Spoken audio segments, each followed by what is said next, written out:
Now, if you'll remember from bifids and chiasms, much of Revelation is parallel. And we've already seen the leopard bear lion beast and the beast with two horns.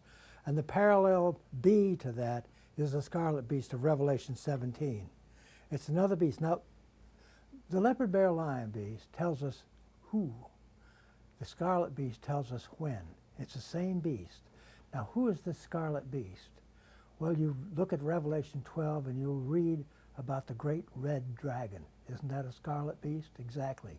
So you recognize who this scarlet beast is in Revelation 17. It's the great red dragon, the enemy, Satan. I'm going to be reading from Revelation 17, verses 1 through 6. And there came one of the seven angels, which had the seven vials, and talked with me, saying unto me, Come hither, I will show unto thee the judgment of the great whore.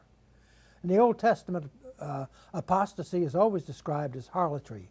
So this woman is the fallen church, that sitteth upon many waters, many peoples. You read that from Revelation 17:15. With whom the kings of the earth had committed fornication, and the inhabitants of the earth have made drunk with the wine of her fornication. So they carried me away, and here's an important phrase, in the Spirit. In the Spirit. Once you see that, when you see that phrase, you recognize that the prophet is having a vision, and all visions are figurative. So what you read here is figurative. So he carried me away in the Spirit, indicating figurative language, into the wilderness, the Gentile nations. You read that in Ezekiel. And I saw a woman sitting on a scarlet-colored beast, compared with the red dragon of Revelation 12:3. So this beast is Satan, full of names of blasphemy, having 7 heads and 10 horns. And the woman was arrayed in purple and scarlet color, and decked with gold and precious stones and pearls, having a golden cup in her hand full of abominations and filthiness of her fornication. And upon her forehead was a name written, Mystery, Babylon the Great, the mother of harlots and the abominations of the earth. And I saw the woman drunken with the blood of the saints and with the blood of the martyrs of Jesus. Millions of saints were killed by the Roman Church during the Middle Ages. No exact count has ever been made. And when I saw her, I wondered with a great admiration. Why wouldn't John wonder? Here is supposedly a great Christian church, and it is killing the true saints of the Lord Jesus. Revelation 17, 7 through 13. And the angel said unto me, Wherefore didst thou marvel? I will tell thee the mystery of the woman, and of the beast that carried her, which hath the 7 heads and 10 horns. And the beast which thou sawest, here's the clue, was, in other words, it was before the time of John. We have to look at this prophecy from the eyes of John. We have to sit at John's time in John's shoes and recognize that John is writing this from his time. So this beast that was before John's time, and is not. So this beast is not during John's time, and shall ascend out of the bottomless pit. Satan was cast into the bottomless pit, so this is Satan, and go into perdition. They that dwell on the earth shall wonder, whose names were not written in the book of life from the foundation of the world, when they behold the beast that was and is not and yet is. And here is the mind which hath wisdom. The 7 heads are 7 mountains on which the woman sitteth. Rome is known to be the city of 7 hills. And there are 7 kings or kingdoms. We'll be able to show that these are kingdoms. You saw in Daniel, also Daniel 7, that is talked about 4 kings, and then the last king was identified as a kingdom. So these are kingdoms. 5 are fallen, 1 is, and the other is not yet come.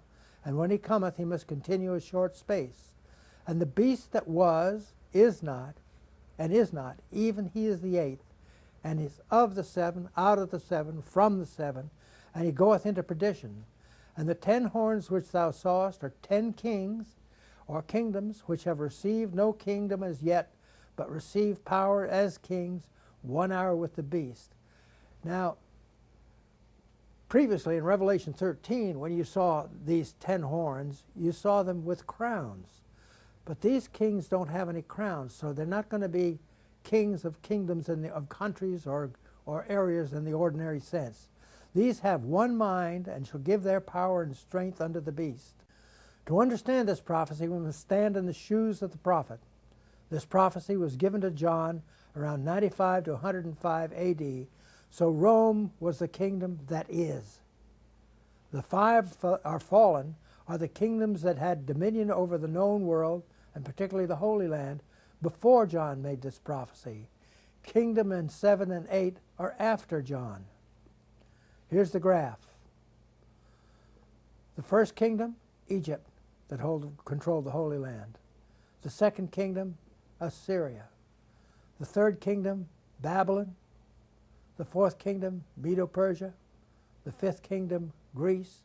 The kingdom that was, during John's time, the kingdom that is, Rome. And then the kingdom that remained, one is not yet come, and it remains for a little while. Now, since the prior 6 are all kingdoms, we can't jump ship and say this 7th kingdom has to be a person. We have to recognize that it's also a kingdom to be consistent with the rest of this passage. So this 7th kingdom is a kingdom that remains a little while. Well, all of these prior kingdoms who ruled in the Holy Land ruled for a few hundred years. But this jihad, this first jihad, the Muslims ruled in the Holy Land from 639 all the way up to the present day. So he remained a little while. He remained more than these other kingdoms. And then cometh the 8th. After 1948 and 67, the Israelis again controlled the Holy Land, and the beast which was, he is not, as John says, and will come, he is the 8th. So we see now this new jihad, this again rising of a satanic power that is again trying to control, willing to destroy Israel, and trying to destroy Israel, and planning to destroy us unless God defends us. Since Rome is the 6th beast, the 7th beast that follows is composed of the Muslim states that controlled Jerusalem from 688 to 1967, just as history shows.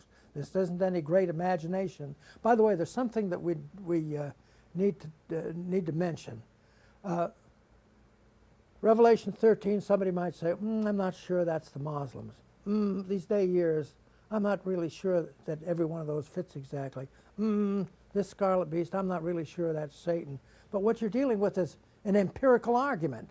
When you put them all together, you can take any brick out of a wall and say, this brick isn't very powerful. But when you put this whole wall together, and more to this whole wall together, you get something that's very hard to tear down. And that's the strength of what I'm sharing with you, is that you're dealing with all these factors that all fit together, that all show you that the Bible prophecy is being fulfilled in 1948, 1968, 1967, 688, and so on. We can now see that we are in the end times, prophetically. Revelation 17:8, the beast that thou sawest was and is not, and shall ascend out of the bottomless pit and go to perdition. And they shall wonder when they behold the beast that was and is not and yet is, and will come.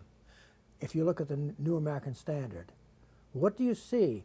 This beast was wounded unto death when they were defeated at the Battle of Tours and at the Battle of Vienna, and the Muslims no longer tried to invade the Western world, and at that time generally Christian. But what do you see? This beast has come back to life now, and his deadly wound was healed.